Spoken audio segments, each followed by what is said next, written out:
महमूद प्राचा हर उस मजलूम की आवाज़ है, हर उसके मजबूर के साथ खड़े होंगे अगर आप हिम्मत करेंगे। हमने हिम्मत करी है और आधी हिम्मत बिल्कुल यकीनन हमें उनसे हिम्मत मिलती है, क्योंकि वो एक ईमानदार इंसान है जो बिकने नहीं वाला, जो झुकने नहीं वाला, जो डरने नहीं। मेरिट वाले जो बड़े बड़े मेरिट दिखाते हैं ना, जो दूसरी जाति से हैं, जिस जाति को ऊंची जाति कहा जाता है, उन्होंने नहीं लिखी होंगी, इतने आर्टिकल्स उनके हैं, इतनी पब्लिकेशंस उनकी हैं, इतना मेरिट होने के बच्चे जो आप साइन लिखकर आपके खिलाफ दिए थे वो 35 बच्चे कॉलेज में ही नहीं है। वो नाम कॉलेज में एक तो हो गया, चलो मेरे पढ़ाई नहीं है, मेरे पढ़ाई तो छोड़िए, पूरे कॉलेज के रिकॉर्ड के अंदर ही वो बच्चे नहीं हैं।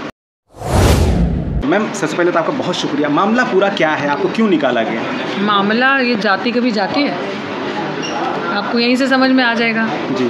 जब ये जाति इतनी बड़ी चीज़ है भारत में, मूछ रखने पे आप मार दे रहे हैं जी, घोड़ी पे नहीं चढ़ने दे रहे, आप मूत रहे हैं आदिवासी के मुंह पे, तो आप हाथरस की बच्ची को आज दिन तक न्याय नहीं मिला और 3 आरोपी बाहर हैं। रोहित वेमुला के अंदर इतना मेरिट है, पोटेंशियल था, इतने अच्छे कैलिबर, जो एक स्कॉलर थे हमारे सूली के घाट सुसाइड की। पायल तड़वी इतनी ब्राइट डॉक्टर थी, उनके साथ ऐसा हुआ। फिर जम्मू के एक प्रोफेसर हैं चंद्रशेखर, उनके ऊपर इल्ज़ामात लगाए गए, उन्होंने सुसाइड कर लिया। फिर बात आ जाती है डॉक्टर रितु की, और इसी में मैं प्रोफेसर रतनलाल जी को भी जोड़ लूँगी। जिस तरीके से यूनिवर्सिटी में ना ये जो आपका, एक तो आप दलित समाज से ना, दूसरा आपके अगर मुंह में ज़ुबान है, तीसरा अगर आप शिक्षक हैं, ये जो डेडली कॉम्बिनेशन है, ये जातिवादी लोगों से कैसे बर्दाश्त होगा? वो तो कभी ना कभी कोशिश करेंगे ना, जब आप उनकी पोल खोलोगे, जब सच्चाई दिखाओगे। तो मतलब आप कहना चाह रही हैं कि जाति की वजह से आप SC हैं, SC OBC हैं, इस वजह से आपको निकाला गया? बिल्कुल, और इसी वजह से ही निकाला गया। इल्ज़ामात क्या रहे? इल्ज़ामात कुछ भी नहीं रहे, इल्ज़ामात तो उन्होंने गढ़े। 35 बच्चों की फ्रॉड एक चिट्ठी बनाई, जो कि उन्होंने कमीशन को मिसलीड किया, कोर्ट को मिसलीड किया, ये दिखाते हुए कि हम एक अच्छे टीचर नहीं हैं, हमें अपने सब्जेक्ट मैटर के बारे में समझ नहीं है, जबकि हम UGC क्वालिफाइड हैं अच्छे तरीके से, PhD हैं फर्स्ट ग्रेड में।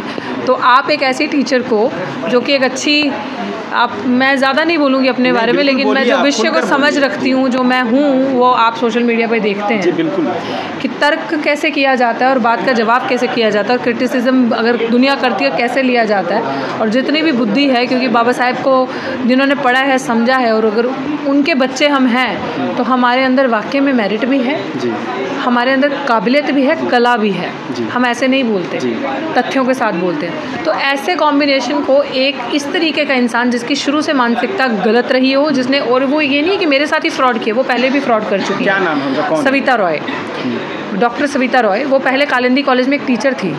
उसके बाद वो इंटरेस्टिंग स्टोरी आप सुनिएगा। वहाँ पे एक प्रिंसिपल थी। पहली बात है, हमारे अभी तक दिल्ली विश्वविद्यालय इतना प्रसिद्ध विश्वविद्यालय है पूरे देश में, उसमें आज दिन तक कोई कभी दलित को प्रिंसिपल ही नहीं बना। एक प्रिंसिपल थी अनुला मौर्य, वो दलित समाज से थी।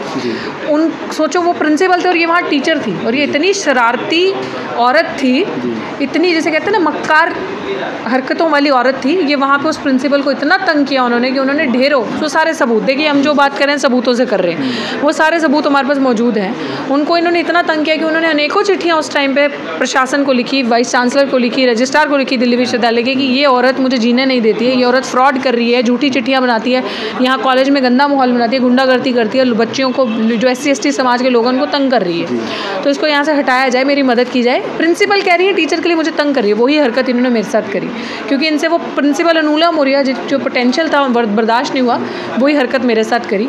लेकिन हम थोड़ा सौभाग्यशाली थे, जिनके वकील एडवोकेट महमूद प्राचा जैसे, भानु प्रताप जी जैसे, जिन्होंने साथ दिया और केस लड़ा हमने, और वो पकड़ लिए मैंने 35 बच्चे। और आश्चर्यजनक बात ये है कि आप देखें, जब ये सिर्फ यहाँ तक बात नहीं है, उनके खिलाफ चार्जशीट जमा हो चुकी है कोर्ट में, और चार्जशीट के अंदर साबित हो चुका है कि वो 35 बच्चे पूरे कॉलेज में ही नहीं है। वो 35 बच्चे जो आप साइन लिखकर आपके खिलाफ दिए थे, वो 35 बच्चे कॉलेज में ही नहीं है। वो नाम कॉलेज में एक तो हो गया, चलो मेरे पढ़ाई नहीं है, जी। मेरे पढ़ाई तो छोड़िए, पूरे कॉलेज के रिकॉर्ड के अंदर ही वो बच्चे नहीं हैं।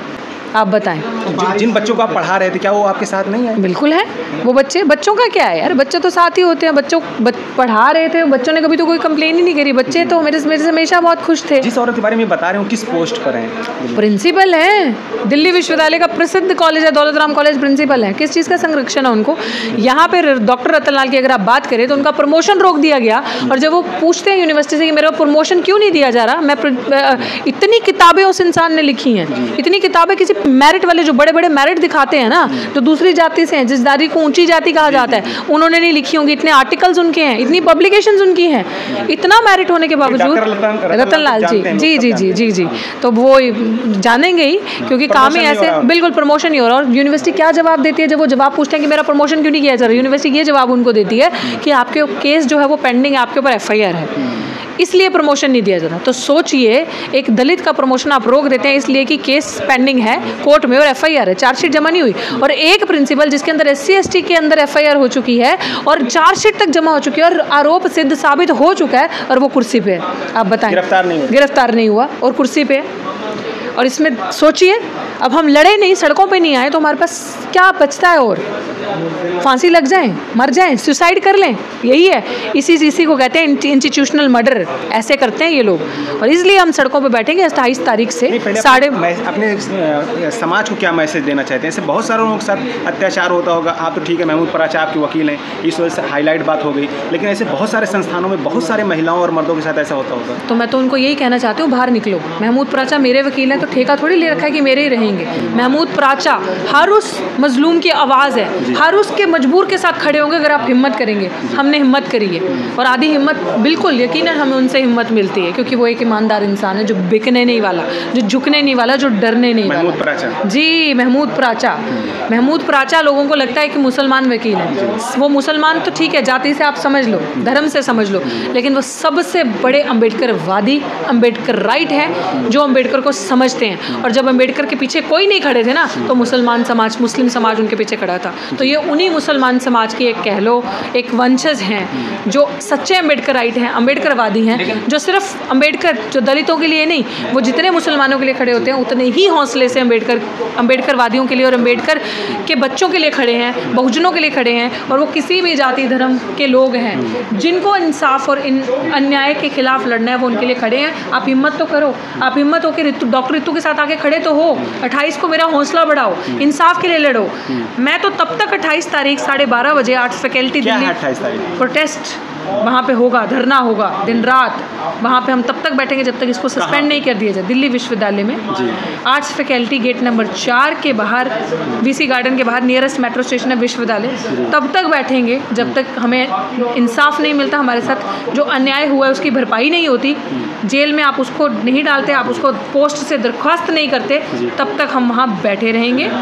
हमारा यही सब सारे बहुजन समाज से एक मेरा हाथ जोड़कर विनती है, पूरे देश में, पूरे भारत में जो सुन रहे हो, और मेरा पंजाब, मेरा प्यारा पंजाब जहाँ की मैं बच्ची हूँ, वो मुझे देख रहे हूँ, तो मैं चाहती हूँ कि आप आके इस धरने पे मेरे साथ बैठें, मेरे हौसला अफसाई करें, और अन्याय की हार हो और न्याय की जीत हो, इंसाफ मिले।